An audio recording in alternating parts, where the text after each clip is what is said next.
This week on the Pro Wrestling Podcast,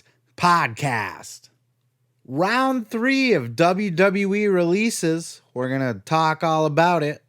Mick Foley's A&E Biography. Kurt Angle threatens to beat the shit out of Vince McMahon. And Jeff Jarrett. Ugh. I'm your host, Seth Grimes, and this is the Pro Wrestling Podcast.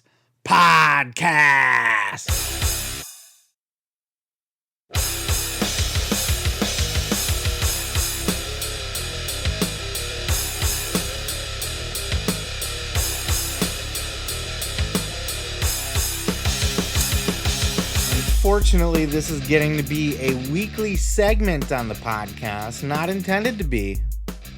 This wasn't something I set out to have as a weekly segment on the podcast, but apparently the wrestling gods have seen fit to unleash hell upon the WWE roster as a third round of cuts have hit the roster with rumors of more to come. Still more to come. You know, I said that last week. Let's keep an eye on this because there's rumors that there's more to come. I'm tired of hearing about releases. Nobody likes to hear about people losing their jobs. You know, I don't care if you like the guy or girl or not, if you're a fan or not. I don't think anybody wants to see these people out, homeless, roaming the streets, digging in trash cans, working at your local Burger King. Of course, that's not going to happen. All these people are going to be fine. They're all going to find homes somewhere. The current talent that were released as well as previous talent. Current batch does include, at the top of the list, Braun Strowman. Jesus Christ. Like, why? We'll dig a little deeper here in a minute. Aleister Black. Lana. Ruby Riott. Buddy Murphy. And Santana Garrett. Now, Santana Garrett recently called up from NXT. No big deal there. I'm sure she'll be fine. She's a good talent. She'll find a home somewhere, but not shocking, not earth-shattering, nothing like that. But Buddy Murphy, that's a big one. Buddy is talented. Murphy's got a lot of talent. I was a fan ever since. I liked the old Blake and Murphy tag team. I liked the dubstep entrance music that they had. I liked when they were with Alexa Bliss because Bliss was dating Murphy at the time. And I was a big fan of that package. I was a fan of them as a tag team, and I did not understand why they ever broke them up. Honestly, with both of them being free agents right now, I wouldn't mind seeing them as a tag team again. But I know that Buddy Murphy's certainly, got a good, strong solo career ahead of him. He's doing just fine on his own. And I think that whole Forgotten Sons thing has kind of rubbed people the wrong way. Wrong or right, it kind of got roped into, political ideology, which is never a good thing in entertainment. Keep the politics out of entertainment. Unless you're watching the news, of course, because that's all strictly entertainment also. But by all accounts, Buddy Murphy is a very well-liked person, very good wrestler. Any roster will be happy to have him, and I'm sure he'll definitely find a home. And hopefully on our TVs somewhere. Ruby Riott. This one's kind of a shocker as well. I mean, I can't say that I personally was the biggest fan, but that might have a lot to do with how she was used. Certainly, she is a great worker and very well liked, very well respected backstage. There's not a lot to say. I mean, she wasn't being used all that great on TV. Most people in WWE are not being used all that great on TV. So that's no major, shocking, fucking earth-shattering thing there. But certainly, if you're going to look at the women's roster and you got people like Dana Brooke, for example, and you're cutting Ruby Riott, you hired Eva Marie, but you're cutting Ruby Riott. Why? Why? You know, all of these releases were quoted as being due to budgetary cuts, and we'll get into that a little bit deeper here in a minute as well. But, you know, if you're looking to just trim some fat, trim some dollars off of your talent budget, and you're looking around and you're looking at your women's roster, how are you keeping Dana Brooke but releasing Ruby Riott? She had to be making a considerably large amount more. You know, maybe she's got a hefty contract that for some reason she was able to luck herself into, because her spot on the card certainly doesn't justify any kind of big contract. So I don't get the impression that she was making too much money. You know, another thing besides budget cuts that's being said is, you know, they have nothing for you. Creative has nothing for you. I've heard that before, right? Creative has nothing for you. I'm sorry. Look, if you're calling yourself creative, and especially when you have 40 fucking writers, though I think some of those got trimmed down too, right? But 40 writers, even if you cut them by half, 20 writers, you got 20 writers.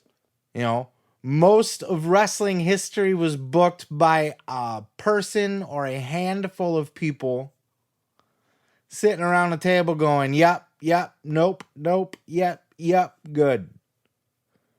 It wasn't 40 fucking writers pitching ideas, and you can't 40 people can't write a script. So these are all just people just sitting around pitching shit. It's too many people. Don't need it.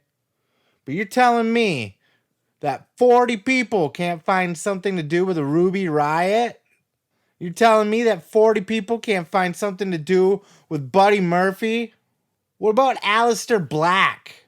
Okay? You got 40 fucking writers and you got a guy like Aleister Black and you can't think of nothing to do for him? That one's a little more legit because he's been off of TV, ready to come back, ready to go, but off of TV still because they just didn't really have anything good for him. And all of a sudden they slip him into this storyline with Big E just to start, just to kick things off and get him back on TV. And he's already gone. This not too long after they fired his wife over the whole Twitch gimmick. And now there's rumors that she was at the Performance Center and they're in talks of possibly bringing her back. She's not coming back if you just fired her husband. Unless she's already put pen to paper and re-signed to something, you're not getting her back on the roster after she just got her husband was just fired maliciously, viciously, and unceremoniously. You know, there's been a lot of talk about Andrade and Zelina hooking back up on the Indies or in AEW or Mexico or wherever. But what about the husband and wife package of Zelina and Aleister? They don't necessarily look like they would fit together, but they're husband and wife, so they're bound to have chemistry of some kind. Tap into that chemistry and bring them onto TV as a package.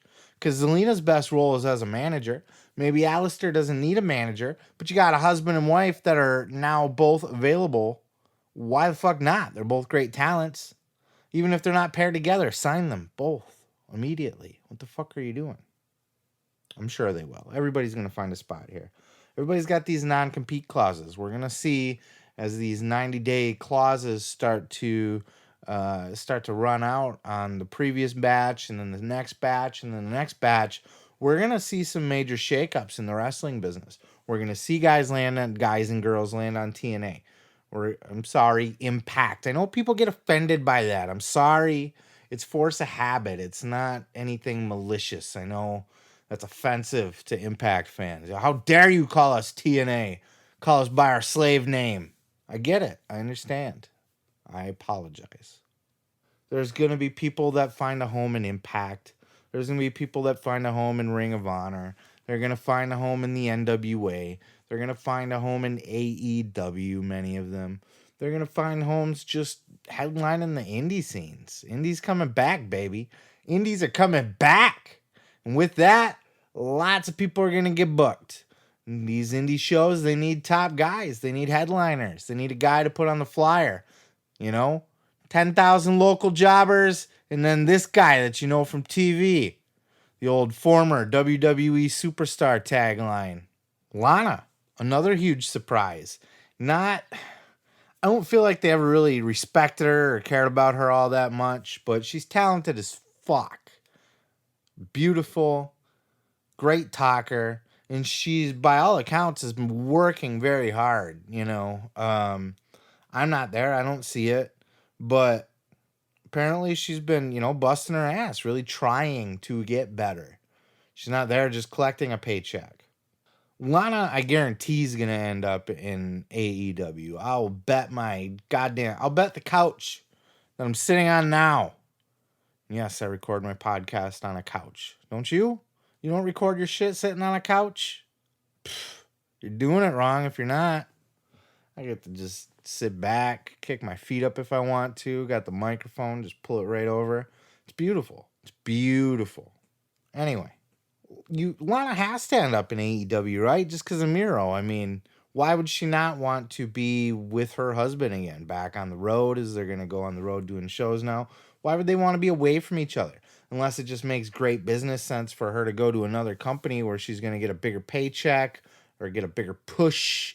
As Jim Ross would say, you got to have your fucking push. So I do expect to see her in AEW and probably back with Miro, which would be the best use for her. Miro needs a talker. He can talk just fine, but the package of him and Lana was so great. It was a main event package. That was the package that brought Miro into WrestleMania on a tank to face John Cena. And if she doesn't end up in any wrestling company, she's going to end up making tons of money just looking good on the internet somewhere. Because girls that look good make money on the internet if they want to make money on the internet. And that's just how life works. It's sad and depressing because I'm never going to make money off my face. Never, ever. But people like Lana, she's going to do real good no matter what she decides to do. Braun Strowman. The monster amongst men. This one shocked me just because he is a legit main eventer. He is at the top of the card. He's got that status, that statalatus. And also very well liked. You know, none of these people seem to have any kind of attitude problems or beefs with people backstage. You always hear good things. Grateful, humble, hardworking.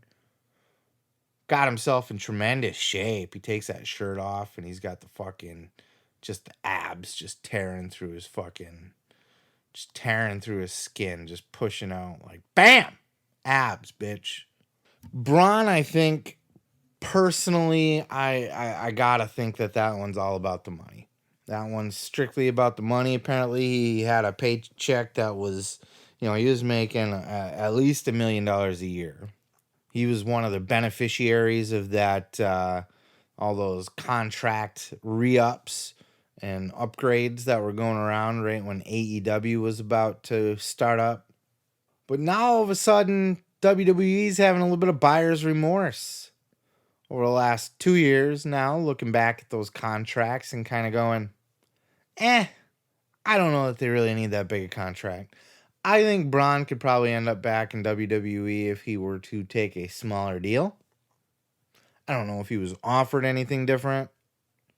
I don't know if he's open to being offered anything different. So that's obviously a big hit to your ego as well when someone comes up and says, man, I just can't pay you what you want to be paid anymore. But to outright let him go after being such a main eventer, former champion, a couple times, right? At least once, WWE champion. Obviously, Strowman's going to end up somewhere significant. Strowman's a Mark Henry guy. So, you know, maybe Mark Henry's going to go to bat for him. And I don't think anybody needs to go to bat for him. It's not like a hard sell. Hey, can we bring in Braun Strowman? Oh, I don't know about that one. Of course, anybody's going to want to bring in Braun. But we can't have, you know, all fucking 35 of these released people go to AEW. So some of them just aren't going to make it there. I think it'll be a crime against humanity if Samoa Joe doesn't find a home on AEW. I think it'll be a crime against humanity if the Iconics don't find a home on AEW.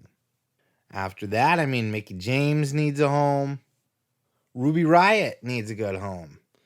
AEW needs women in their women's division. Ring of Honor is trying to upstart a women's division. Impact's got a good women's division already, but it has depleted a little bit. So, it wouldn't hurt them to try to re-up on some talent. But at the end of the day, I don't feel bad for any of these releases because they're all talented people. They're all mega stars.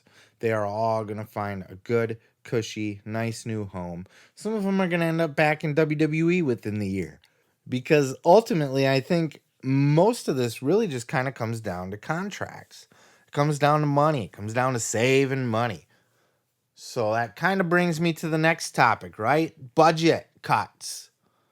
We're letting you go for budgetary reasons was the same reason all of these releases, all 3 rounds. Office people too, behind the scenes folks. Many, many releases. Budgetary reasons. This while WWE makes more money hand over fist than they ever have in the history of existence. Despite creative being at an all-time low and being just about the worst the product has ever been, since maybe a period in the early 2000s, or of course the early 90s was a pretty big drag too, up until the Attitude Era hit, the early and mid 90s. But this really might be just the worst. It's a god-awful product. But they're making dirty money, just so much money they can just wipe their ass with it. Literally, like they have like a fucking cash machine in the office bathrooms.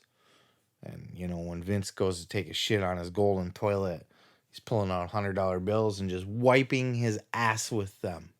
He'll even do a couple dry wipes.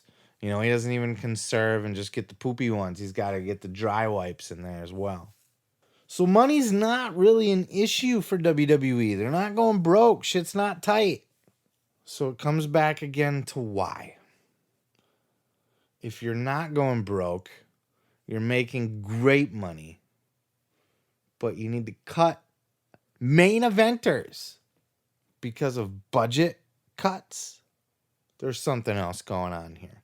Many have already put their finger on it. It's pretty well speculated about at this point. I talked about it previously myself. WWE looks to be preparing itself for sale. Now, nothing's been announced. Nothing's official. Nothing's on the verge or imminent or, nothing is going to happen this week, this month, this year even. But to bring this Nick Khan guy in after firing the previous people that were running the day-to-day for WWE on the business end of things, and he's making baller moves like immediately. He's cutting all these people. He's moving the WWE network to Peacock. He's making baller ass moves. And I think he's cutting the full departments. He's combining things. He's tightening up ship is what he's doing here. So I do think it's pretty clear that they're getting ready for sale. I don't know if they have buyers on the table or if they're just looking to prepare themselves to start shopping around. Because Vince is not getting any younger. Vince is getting older by the day, and as much as we all love Vince and we all think he's superhuman and he'll never die, he's got not a lot of time left. And even less time where he's going to be able to be sitting there behind the desk with the pencil and calling all the shots here. And if Vince is ready to step down, who's to say that he's wants to keep it just a family company? I mean, obviously it's not. It's publicly traded at this point, but it's still basically owned by the McMahons. I mean, it's owned by the public, but it's owned by the McMahons. There is nobody above Vince anywhere. But if he gets ready to step down and he's going to go away, why the fuck wouldn't he just sell it for $5 billion? I think UFC got 5 billion. I do believe WWE is going to be in that 4 to 5 billion dollar range. Billion with a B. And if you think like, if you're not thinking that this is a possibility, you're not following the TV industry. Forget the people that see these moves being made and think that, just because they're trying to kind of tidy up their numbers and the structure of the company that they're looking to sell. The whole entertainment business is shaking up right now. TV companies are being bought in groups, like whole brands. Time Warner is up for sale right now. AT&T has branched them off into their own separate company. They've maintained a portion of the company, but they're selling the rest. All these corporate mergers and shit that have been happening. The streaming industry is combining a lot of these side properties, these independent properties, and consolidating them all under one roof so that they can put them on a streaming service. Amazon just acquired MGM, for fuck's sakes. The lion? The lion at the beginning of the movies that roars at you and you're afraid he's going to come out of the screen and bite you. The ferocious, dangerous lion. It's owned by Amazon now. All of these major companies are buying up other major entertainment companies to create a well-rounded, and I've talked about this before. I'm not a Johnny come lately on this. Oh, the WWE's going to get sold because Braun Strowman got released. Nah. Been on this for a while because I'm big on the streaming shit. I follow the business of the streaming industry, which is really the business of the TV and movie industry. And these companies are shaking up. They're either selling or they're buying. If you're a big enough company, you're buying. If you're a smaller company, you're up for sale. And big companies like an Amazon are scooping these shits up. Disney scooping these shits up. Disney's huge.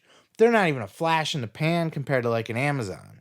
So 4 or 5 billion for WWE, their entire history, everything they bring, their fan base, all of it, to one of these major companies, NBC Universal, Amazon, Apple's gonna be looking for shit.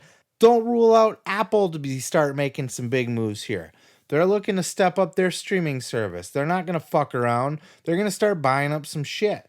You're seeing full TV companies with multiple channels being sold as a package. Everything's about the streaming industry now. Everything's changing. We've seen nearly the end of movie theaters, right? AMC almost went out of business until now their stock's blowing up. But that's a different thing. That's similar to the GameStop thing where it's being fluffed up to kind of fuck with the hedge funders and stuff. But either way, this is an industry that's blowing up. It's moving. It's shaking. All of these streaming companies all of these big companies that are starting streaming platforms, is a better way to say it, are looking to secure a spot in this market because it's getting to the point now where people started cutting the cord. People were paying $100 for a cable bill or more sometimes, or close to 100. It was in and around $100. And then Netflix came out and it was $10. People were like, you know what? Fuck TV. I can spend $10 and watch what's on Netflix. That's fine. Then Hulu came out, it was a little $6, and then, another one, and then another one, and another one. And you could pick and choose. And even before, some of these movie companies and TV companies were just kind of licensing out their products. We'll put some movies on Netflix for a while, and then when that contract runs out, we'll maybe move it over to Hulu or Amazon Prime. Now it's changing.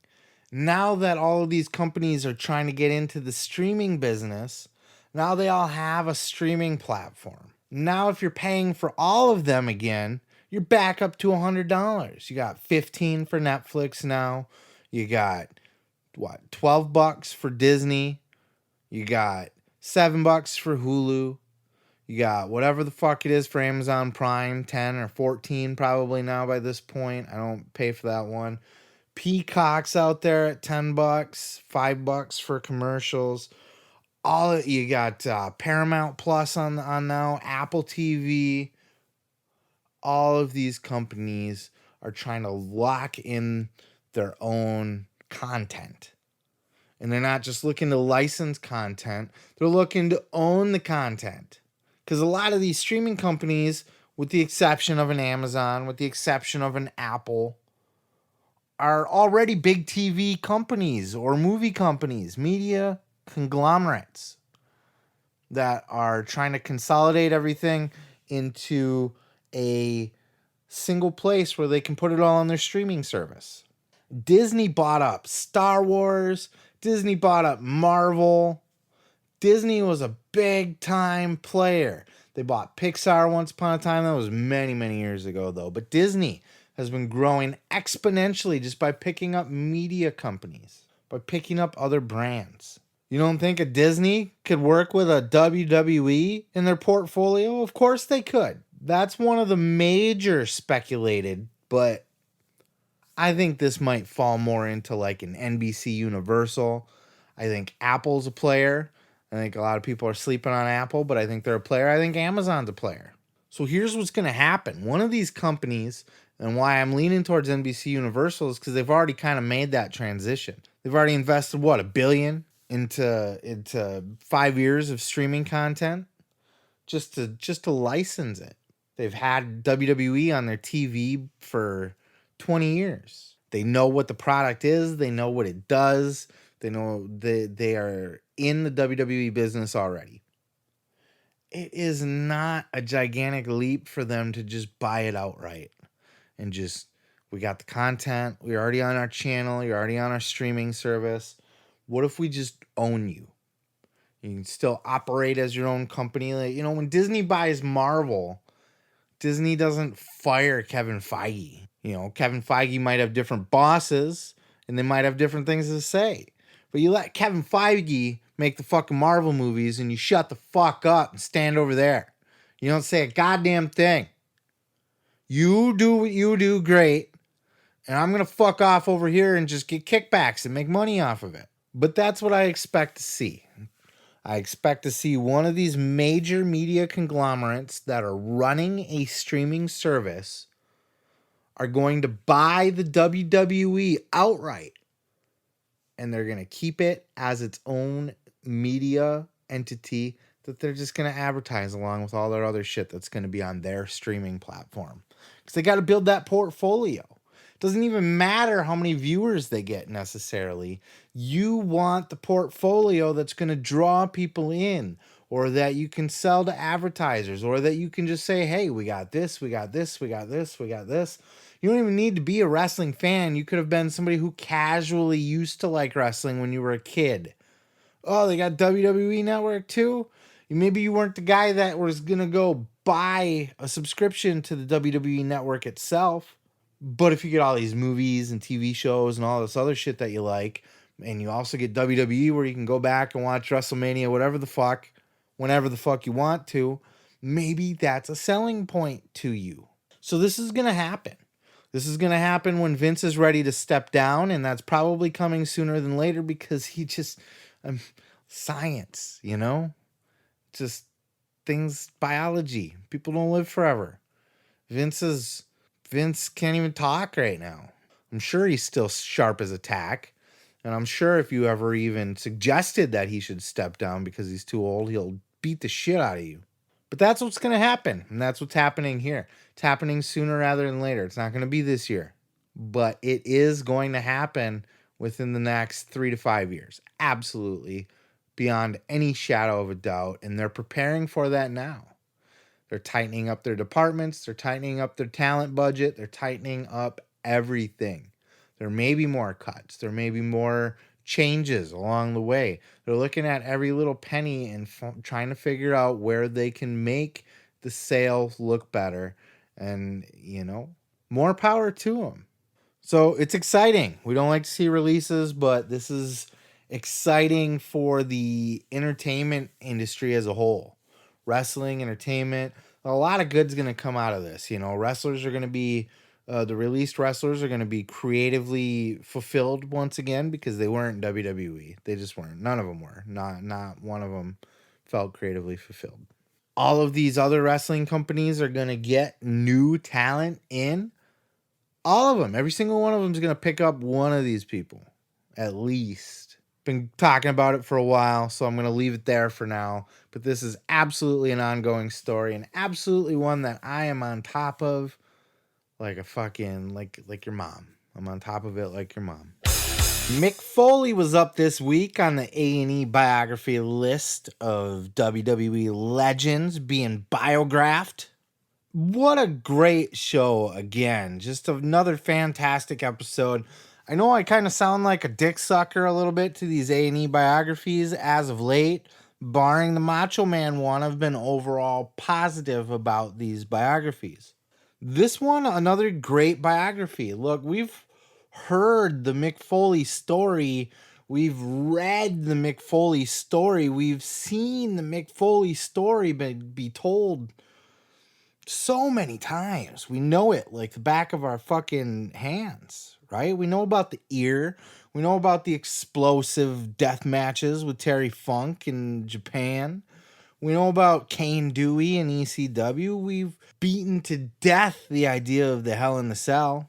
But yet, somehow, some way, this documentary was able to pull new things that we have not heard, that we have not seen, that we didn't know before. At least I didn't know. And I'm the only one watching this at the time. So really, it's the only opinion that matters, right? I don't care if you didn't learn anything new. I learned something new. So for that, I appreciate it. Right off the bat, one of the things was just some of the footage of Mick when he was younger. We all seen the video of Dude Love and jumping off the roof of whoever's house when he was a kid and all that stuff. But that's really all we seen of it. There was, I don't know if this was like the DVD Ray extended commentary cut or whatever the fuck, but we got to see a whole lot of extra footage that I've never seen before. A lot of extra footage of Mick as a kid, as a teenager, as a youth. It's fun listening to young Mick cut promos, and I personally kind of get a kick out of seeing the young person, the person that reminds me of myself, the person that could be any one of us, gumpy, ugly, dirty, smelly, scrubby, losery, worthless ass wrestling marks. I'm sorry, I didn't mean to cut you down. Beautiful, wonderful, lovely, happy, smells good, pleasant to look at, intelligent wrestling fans. I love seeing wrestlers just be one of them and then watching their journey all the way to superstardom. This guy went from being called the wrong name by some bitch on a date that he was falling in love with that didn't even know who he was, and jumping off of a house with a fucking heart drawn on his bare chest, to being Santa Claus. The guy's Santa Claus. He is legit Santa Claus. He's the Santa Claus. He's the only official recognized Santa Claus of the official Santa Claus community. It was just so well done. They talked about his journey along the way up to WWE in a lot more depth than I think we've seen on anything else before. It's possible they touched on some of this stuff in past documentaries, but I really don't remember seeing matches of Mick at his local indie when he was debuting as Cactus Jack. And then, the World Class and the Memphis and that kind of footage in general. And it's interesting to see there weren't many people out in the crowds for those shows. They're just the same as any indie company today. Maybe not any, because there's some that draw like 12 people. And then, I don't know that I've ever actually seen the footage of the match that took place in Germany between Mick and Vader where Mick lost his ear. I think maybe I've seen pictures of it. maybe clips, but this looked different to me. It was definitely something I hadn't seen before, and to watch it all actually play out. And then when you see Mick, his head's stuck in the ropes, and the referee's trying to pull it open, and Mick's trying to open it up, and Vader's over there with his smelly gloves, and then Mick just kind of slips through and plops on the ground like a fucking fat turd. And as he said, when he hit the floor, his ear did not come with him. Which really, if you're a guy named Cactus Jack and your gimmick is a wrestler who loves pain and puts his body on the line, then losing your ear it's just great promo fodder, right? I mean, if you lost your ear and you're Cactus Jack, of course all you can think about is how you can turn it into a promo. God, I can talk about this for years. The rest of my life, probably, I could talk about losing an ear. That's great. Of course, then he makes his way to ECW. Talks about how he made the decision to quit a good-paying job in a decent position that would have set his family up well for a fucking bingo hall in Japan and barbed wire and stuff. He stopped over. I skipped over the Japan. He stopped over and did a little run in Japan. Did the deathmatch tournaments there. Came back with the credibility from that because it was all over the wrestling magazines. They showed more of his run in ECW than I think I've seen before as well. I wish I could find the time to just like sit down and start watching the old ECWs from like the beginning. I tried once, but I couldn't really get into it because when ECW started, it was just a shitty, dirty, generic, horribly produced indie show with a bunch of washed up nobodies, and it wasn't appealing to me. But I don't want to skip over it because I want to watch the evolution of guys like Taz and Tommy Dreamer. I want to see Taz go from the Tazmaniac to Taz. I want to see Tommy Dreamer debut with the suspenders, looking all handsome and studly, and look at this clean cut, handsome baby face, white meat motherfucker we got going on here. To the Tommy Dreamer that we all know and love. So I haven't seen a lot of Mick's run, really only the highlights. So it was nice to see a little bit of that. And then, of course, his work there is what got him noticed on the big stage, the WWE. And, of course, the biography goes into good detail to talk about how Vince didn't really care for Mick.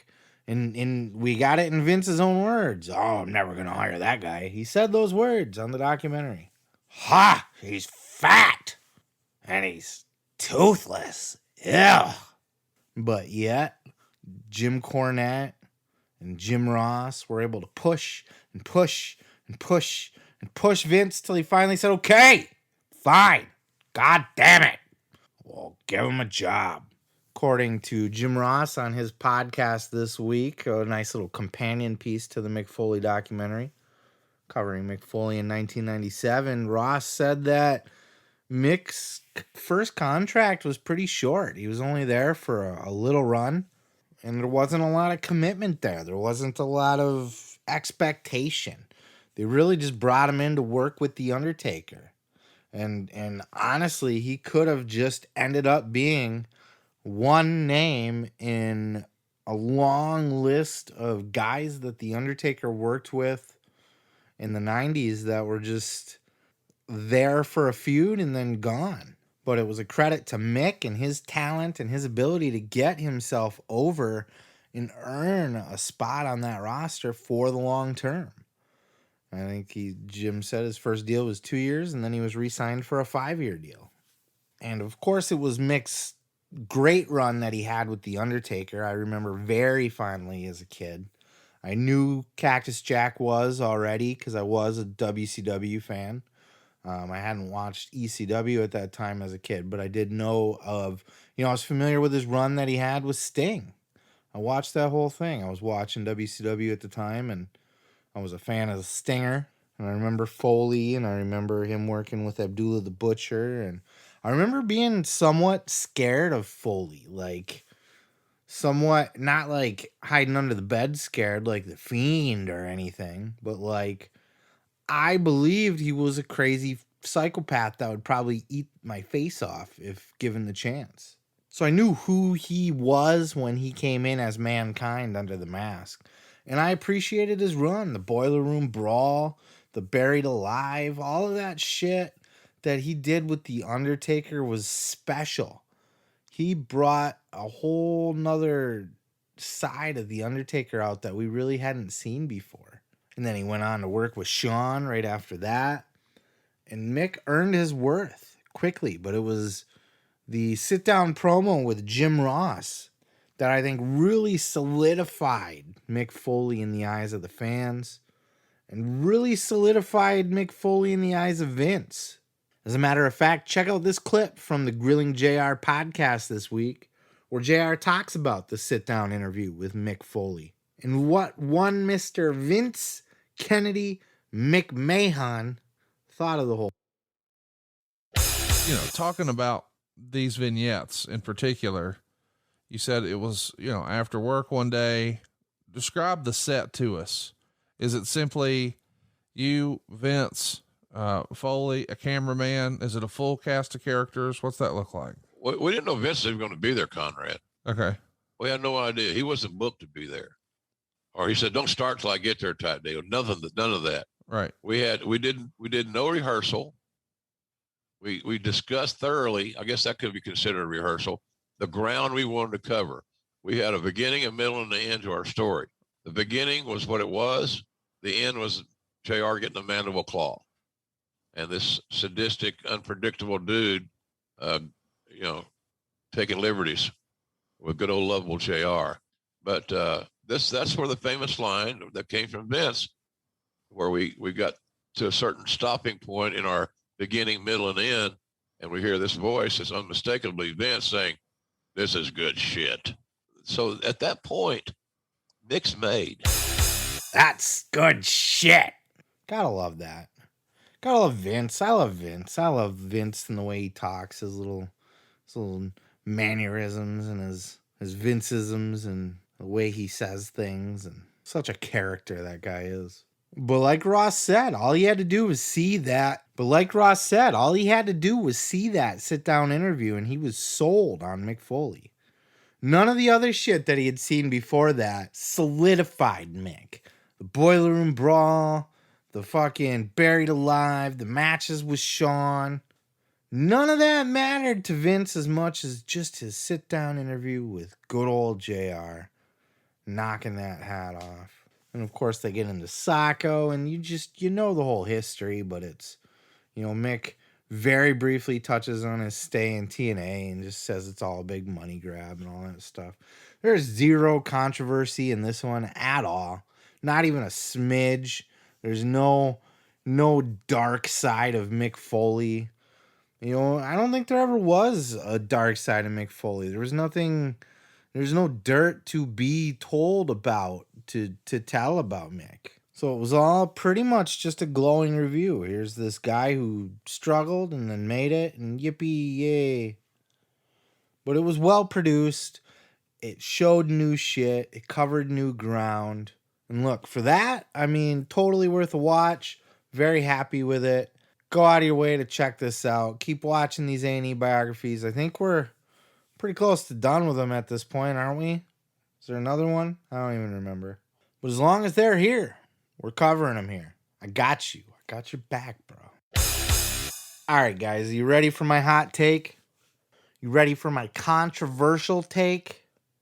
Look, I don't go out of my way to be controversial, but I tell it how I feel, Like, I'm not going to bullshit you or placate to anybody. I'm just going to stay true to me, and people will either like it or not like it, and that's fine, because I'm true to me. So it is what it is. So I'm going to say it right here, and some of you are going to roll your eyes, and some of you are going to hang up the phone and press pause and then close out of the app or open up a different podcast. I'm going to say it right now, and it's just me being me here. I don't like Jeff Jarrett. I don't like him. He rubs me the wrong way, like goddamn oil and water. The more I listen to him, I was never a fan of him. Conrad talks about how Jeff had go away heat with him back in the day. You know, when Jeff was on, he'd turn the channel. And I always kind of thought the same thing. I was never a fan of his country western country singer gimmick.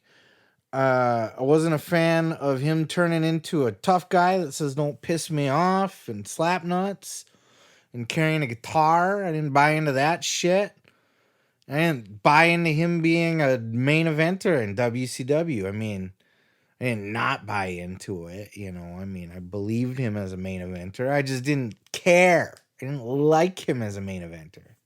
But over the years, Jeff has earned himself back a good reputation because he's kind of had a shitty reputation. In my opinion, I've been around a long time here in the wrestling fandom.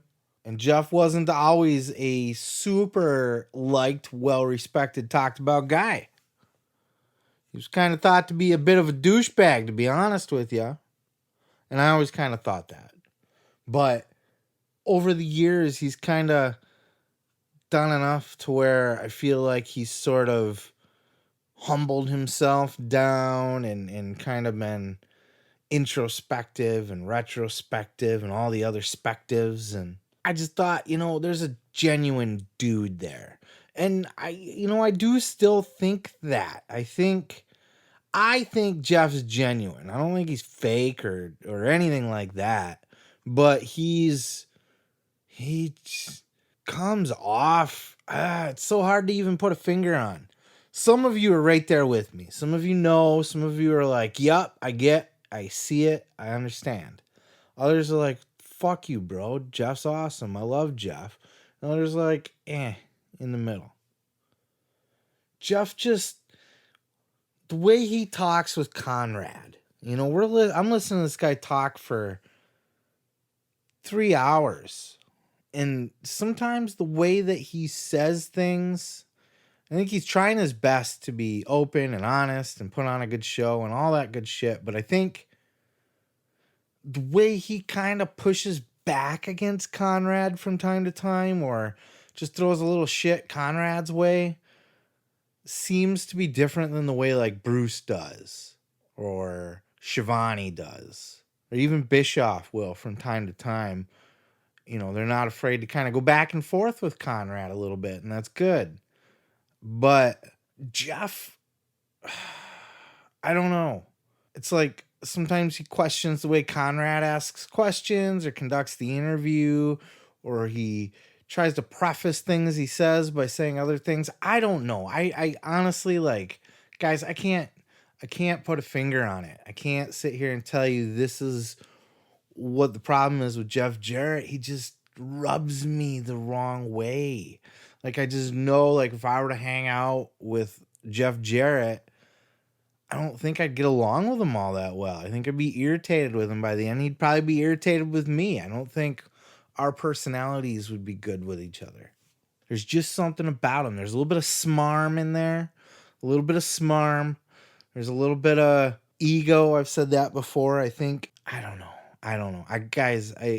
There's no real good way to describe it. I'm just telling you how I feel. Just one wrestling fan to another wrestling fan. I'm just telling you how I feel about him. Regardless, after that big long soliloquy, I like that word, soliloquy. I'm shocked I was able to pronounce it without having to do a retake. Goddamn motherfucking retakes.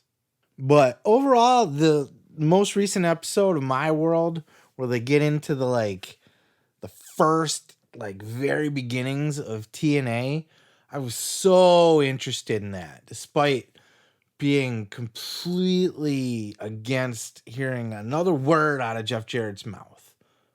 God, it's almost unbearable. It's a little bit of the accent too. I'm sorry to you Southern people, and I'm sorry that, I probably have an accent to some of you. People in the South, people in other countries, I get it. Accents are accents. Everybody has one. Depending on where you're from, everybody else has a different one. I get it. I understand that. But Conrad's Southern accent never really bothered me. He's got that podcast with Arn. That never bothered me. He's got a podcast with Jim Ross. His Southern accent never bothers me. It's just Jeff Jarrett's just annoying as fuck. But okay, I'm off that horse now. I'm back on the TNA thing. Hearing about the birth of TNA, just the original concept, where it came from, how it came about, who was involved in the business. All the business details are here, right from fucking pen to paper. Let's start a wrestling company. We talked about it here on this episode. Absolutely worth going out of your way to check out. Listen to this clip here of Jeff talking about the name itself, the origin of it. You know, we kind of touched on this in the past, but now it's from the horse's mouth itself. Mr. Jeff Jarrett talking about the origin of the name of TNA. Check this out. Let's talk a little bit about the original idea, because I didn't know until I read the book again, which I read back in 04. But I just saw that the original idea that you had was not a Wednesday show, but a Tuesday show. And in fact, the name was Tuesday Night Attitude. Is that right? It's accurate. Unknown fact, so to speak. On March 1st, your dad wrote that the pay-per-view companies have now locked you into Wednesday nights. Again, the show is named Tuesday Night Attitude. So how and who came up with Total Nonstop Action? That was a pivot off of, we love TNA, the double entendre. And I say we, I'm not going to throw people in my bucket unless you willingly, but that's what's everybody, I'll say everybody, lots of folks hated on that name, but I didn't hear anybody come say, "Oh, Jeff, that's going to put you out of business." It was, again, context coming out of the Attitude Era. We were strictly a pay-per-view only. We could get away with more stuff. So we were going to have girls dancing in cages. We were going to have push the envelope, not go over the line, go right up to the line. We can't talk about the name and not address, it's not just Tuesday Night Attitude. It's TNA. Sure. And a lot of people, unfairly, I think, probably point the finger, and you can point, sort of set the record straight. That's not a Russo thing. That's a Jeff Jarrett thing, TNA. It was, me and Vince obviously had the conversation. I'm sure JB, Disco, there probably going to be multiples, but me and Vince probably had the most extensive conversations. And he's not wrong. The double entendre, as he's so fond of saying. It's TNA for tits and ass, but it's also Total Nonstop Action. First of all, got its roots in Tuesday Night Attitude. That's interesting. I don't know that I knew that before. I probably heard it somewhere, I'm sure, but it didn't really stick. So that was news to me, or new news, re-news. Can something be re-news if you forget it and it's new again? All just the little interesting tidbits, working with his dad. This was a great Jerry Jarrett episode as much as anything. That was one of the things. It was Jeff made just the tiniest little comment about Conrad using his dad's book, Jerry Jarrett's book, as source material for this. And Jeff just threw a line out there that just slightly cut Conrad down, just a pinch, just a slight, almost like, well, you're a fucking idiot for even using this book of some guy's personal opinions as source material for this. He didn't say it like that. I might be taking it the whole wrong way just because I got a bad impression of Jeff, but some of you have to be with me. I cannot be alone in this. Please, for the love of God, somebody just find a way to reach out to me. Just be like, man, I agree with you on Jeff Jarrett. That's all I need to hear. Just one person agrees with me. I'm not alone. I'm not a weirdo. But I heard that there was just that line, and I was just like, why? I feel like there's I don't know. He's not very good to. It's so hard to put a finger on because it's not overt. And it can be taken as misunderstanding, or just sometimes there's people where you just got to get to know him. You've heard that before, right? You just got to get to know him. He's a great guy. I feel like Jeff's that guy. Oh, you just got to get to know him a little. I think maybe over time he'll grow on me. But I don't know, man. Absolutely worth a listen. Like, I'm a wrestling nerd first and foremost. So the details, the tidbits, the insider scoops. I'm a business nerd too. I love hearing about how things come about and how they're structured and put together and all that shit. This was a fantastic, like, Jarrett episode, birth of TNA, you know, from an idea to first show. I don't even know if they made it all the way to the first show. They're going to continue. It's going to be a couple parter, but I love it. It was a great episode, great, full of information. Just kind of miserable listening to Jeff and annoying. And I don't know what my problem. Maybe the problem's me. I'm not afraid to admit that. You guys can tell me that too. Be like, man, I love Jeff. What the fuck's your problem? It's all you, bro. I don't know. But I feel like I've ranted on it enough, so we'll leave it there. But go check this out. You know, you tell me, not just, you know, do you like Jeff or whatever, but listen to it for just the content itself, because I will say that his podcast has been the most interesting of all of Conrad's podcasts lately, but also kind of the most annoying. And I listen to the Eric Bischoff podcast.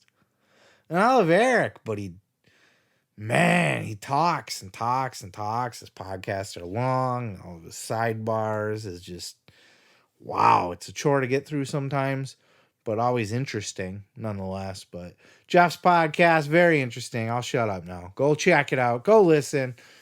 And let me know what you think. Is Jeff cool, or is Jeff a little bit of a douchebag? Just a pinch. Not an outright douchebag. There's far worse people in the world. He's just got a little salt and peppering of douchebaggery in there somewhere. And I'm picking up on it. Goddamn neighbor's dog is barking up a storm. Can you guys hear that in the background? And crickets and shit too. Jesus Christ. Fucking noisy ass neighborhood. Anyway, Billy Corgan was on Talk is Jericho this week. Of course, Billy Corgan, the lead singer of the Smashing Pumpkins, being his biggest claim to fame. But he's also the owner and president of the NWA. That's right, niggas with attitude. Hey, I can say it. It's in a title, okay? It's the title of a band, and I can say it. And Billy Corgan's the owner of it. He was on Talk is Jericho talking all about this wrestling promotion, this brand new upstart promotion, the NWA. And actually, he was talking about the legacy of the NWA, the great legacy of the NWA, and how it was really kind of a tarnished brand before he got a hold of it. Basically worthless. Here's a clip of Billy talking with Chris all about the NWA and his big plans for the future. Check this out. Much respect and congratulations for actually, leasing the NWA or buying the property all together, whatever it is that you've done, and kind of creating this brand to where you are very much, and I'm not saying this that you weren't before, but a viable promoter and a viable kind of force in the wrestling business at this level. I mean, that's something to be proud of. I'm very proud of it. I'm proud to carry the mantle of the business in this way. It's a very specific thing. And of course, the business is far different than it was in the heyday of the NWA. So there's no pretend there. But certainly, take a step back. When I bought the NWA, and that was coming out of the whole situation with TNA and the debacle and lawsuits, right. And there was a lot of kind of public acrimony there. And then I purchased the NWA, crazily enough, it was owned by one person. It was so devalued. He tried to sell it to everybody. Nobody wanted it, as far as I know. He certainly offered it to the WWE. They thought it was so worthless that they didn't even just buy it just to take it off the market. Just to have it, yeah. Then when I bought it, Jim Cornette, other people, and I love Jim, but, what the hell did he buy? He might as well have bought air. He bought 3 worthless letters, a lot of that type of stuff. Sure. And certainly I sat around at one point and thought, well, if I started, Billy Corgan Wrestling or, SP Wrestling or, whatever, was that ultimately? And I thought, no, I want the history. I'll take that history. I'll take that on. I like the challenge of that, So to take on the history of the NWA, to have a direct lineage. Yeah, I think Billy's got a good plan going for the NWA. You know, he's on record. He was on Busted Open this week as well. He's on record talking about his plans for the NWA. He believes that the industry will lean back towards the old school. He believes that the other promotions are so far into the future of professional wrestling that he thinks that it'll kind of come around and that the old school style will become new again. He's also got his finger on the pulse of professional wrestling, of the entertainment business in general. Plenty of experience there. He's the lead singer of the Smashing Fucking Pumpkins, for Christ's sakes.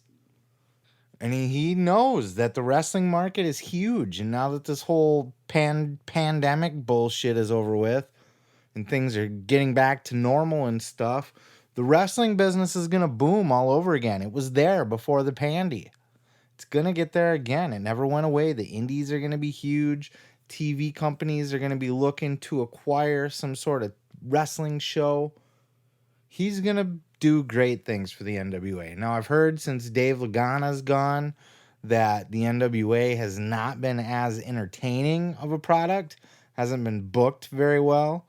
I'm not entirely sure who's got the pencil nowadays. I don't know if it's Billy or if he's got other people doing that, but you know, he's going to want to mine that. They're such a small promotion that, you know, bad booking and shitty shows is going to lead to a huge downfall for him real quick if that kind of stuff keeps up. But if he's able to continue building a buzz and, you know, that pay-per-view turns out well that's going on tonight as I record this here, then he's going to be a player in the wrestling business. And the NWA, they already are. They exist. They exist as a viable option for wrestlers to go work at.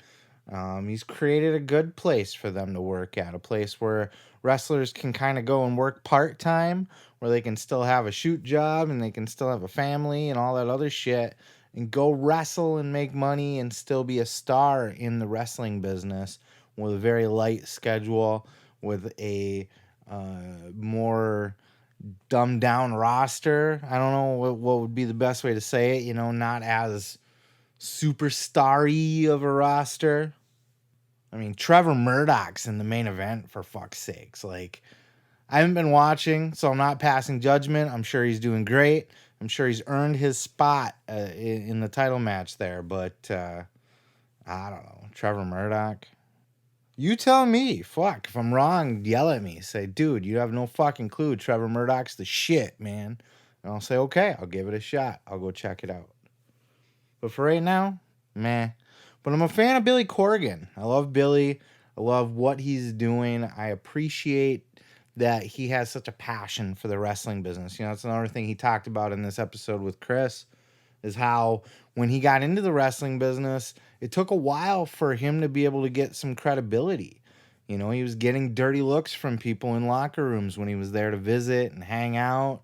He was getting shit on by the dirt sheets because he's not a real guy in the wrestling business and all that. And, you know, Billy's, I think he's not new to this. I mean, prior to NWA, he was in TNA and that whole shit show that was going on over there at that time. And then even before that, he was an indie promoter. I forgot the name of the promotion, but he was running an indie fed out of Chicago for many years.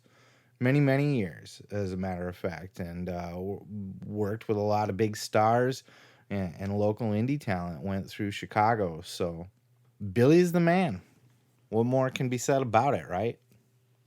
Go check out this interview. I highly recommend it. If you're not familiar with Billy and his thoughts and perspectives on the wrestling business, absolute must listen. Talk is Jericho every Wednesday and Friday. You know. Somebody's gonna get their ass kicked. What? Somebody's gonna get their head split. What? Somebody's gonna get their ass kicked. What? Somebody's gonna get their head split. What? What went on? Did your contract expire? Did you guys agree to just part ways for now? Did you talk to Vince personally? Please let us in. Okay, my deal was up, and this is not something that was, you know, recent. You know, like I go back to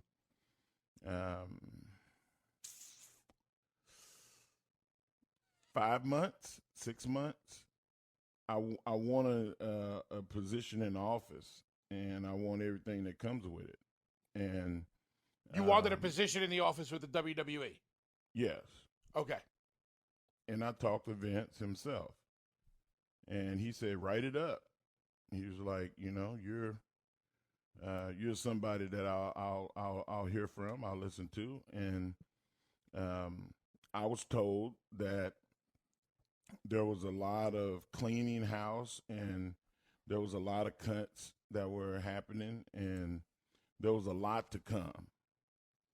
And I've seen hundreds of people in the company go. And I still felt like, well, I mean, knowing this, I feel valuable enough that I'm not going anywhere. Well, that's cool. But when your deal comes up and the rights, the legalities part of it comes up to where you're going to go next and what you're going to do, I felt like I wanted to do more. I always wanted to do more. You know me. I'm a busybody. If I'm not doing what I know I can do, and especially if I think I could do it better than somebody else, and I can't get that opportunity, then I have to start looking for that opportunity somewhere else. Mark Henry making the jump over to AEW. Do you think he'll get to keep his theme music? Can I hope that he gets to keep his theme music? If not, can we get the 3-6 Mafia back in the studio to record a new song for Mark Henry that sounds basically the same? Triple H got 2 theme songs from Motorhead. Can't we get 2 theme songs from the 3-6 Mafia? Anyway, beat him up, break his neck. I mean, come on. You gotta love that shit. Mark Henry making the jump over to AEW. That is fantastic news. Good for Mark. It's fantastic because Mark wanted to keep doing shit, and Vince didn't want Mark to keep doing shit. So Mark said, okay, fine, buy then.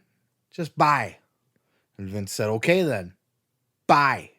It's probably more cordial than that. Probably had some hugs and some handshakes and some go get 'em tigers and that kind of stuff. But the meat and potatoes of it is Mark wanted to do more things and Vince was just done with them. And Vince has every right to do that, by the way. We can sit here and get offended by, Vince didn't know how to use this guy or didn't want to use this guy anymore or thought he was too old and blah, blah, blah. We heard that with Macho Man. That's why Mach went to WCW, because Vince wanted to park him and bench him. He's allowed to do that. This is his fig fed. This is his toy box. He gets to play with any toy he wants, and he gets to throw old toys in the closet or have their mom bring it out to the garage or in the shed or sell them in a garage sale sometimes. He's allowed to do that. You can play with any toy you want. It's your toy box, man.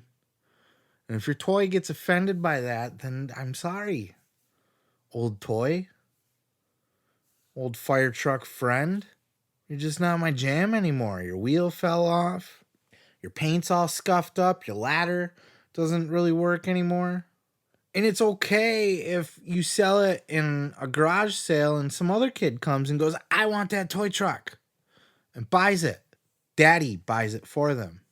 I don't know that I would have signed Mark Henry, at least not as like a on air. I mean, I guess if you're going to sign him, you're going to put him on air, but I don't know that you need Big Show as a commentator and Mark Henry as a commentator. I mean, it's a little awkward having a guy that big just sitting behind the desk and interviewing people to begin with. But if I'm going to be buying up old, washed up WWE talents, I don't know that I'm going to want to be spending that money on Mark Henry.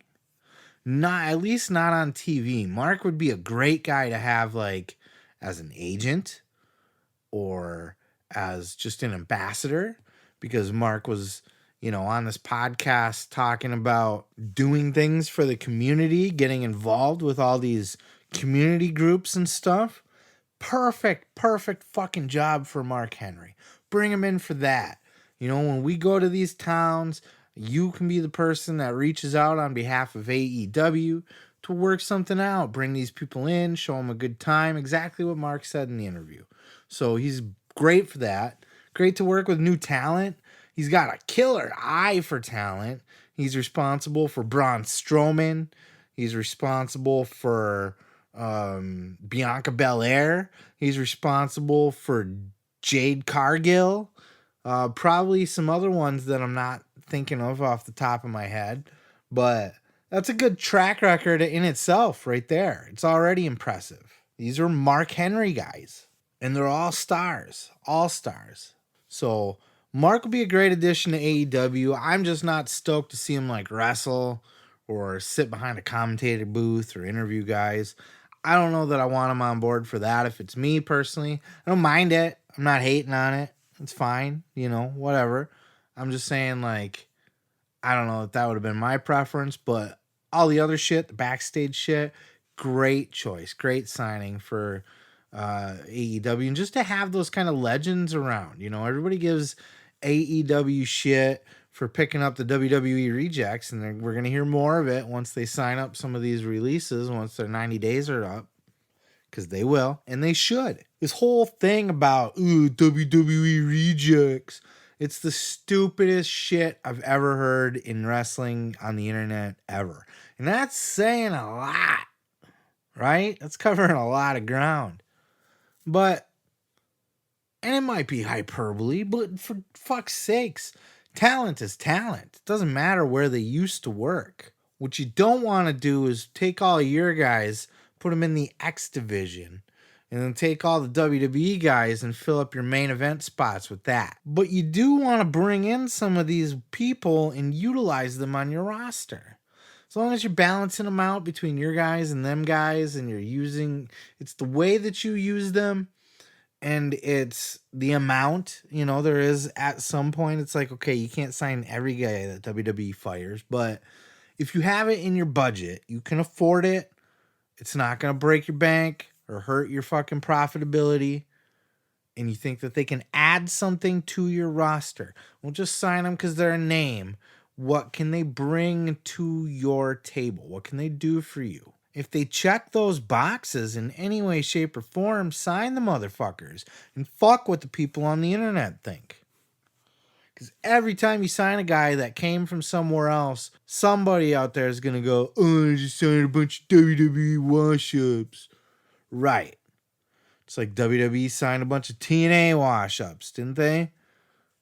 AJ Styles and Samoa Joe and everybody else that came from fucking TNA. Eric Young made the jump over, and fucking everybody, right? Abyss works there now. Not on TV, but you get my point. Jeremy Borash works there. Bunch of TNA wash-ups. All they're doing is taking TNA guys. It's the same thing. It doesn't matter. Talent is talent. And if they make sense, then they make sense. And I'm glad Mark Henry has found a new home with AEW, and I hope he does great things there and does a lot for them, and they do a lot for him. Simpatico, right? Symbiosis. Whatever the fuck it is. I don't care. Moving on. It was all about WWE CW. WWE CW. ECW. It's a reference to Private Parts, the Howard Stern movie. Very poor reference. Anyway, Kurt Angle was talking about the WWECW, the ECW relaunch that WWE did back in 2006-ish. And of course, Kurt Angle started that new promotion as one of the top drafts from the WWE. And they did a really short episode. Like, I'm talking really short. They covered this bitch for like a half hour and they were done with it. So this was not one of podcasts. This was not one of Conrad's session podcasts. This was a quickie. This was in and out. But they talked all about Kurt's run, his short-lived run in the ECW brand and how all that came about. There were some definite little interesting tidbits in there talking about, you know, Kurt being pitched and told, you know, you're going to play smaller houses, you're going to make less money, but I'll take care of you on the back end, Vince said. So if that's the case, what led to Kurt Angle sending Vince McMahon texts telling him he's going to kick his ass. Check out this clip. So tell me about your relationship with Vince, because I know that 06, it starts to get a little rocky. You've alluded to it in the past. And I think you guys were even sending text messages back and forth that at times could be unpleasant. What was your relationship like with Vince on a day-to-day basis in this era? Well, up until 2006, we were pretty close, but, my behavior became erratic. I started, behaving out of control, sending Vince text messages, threatening to beat him up. I mean, it was crazy. I had the painkiller problem that nobody knew about. I was injured so much, and I couldn't take any time off because a lot of the other talent were injured. So a lot of top guys. So I was, kind of there to keep the product intact. And, it just, mentally, I was just losing it. And I was texting Vince more and more. He wouldn't respond. So that would piss me off even more. And, after I joined ECW, it got even worse.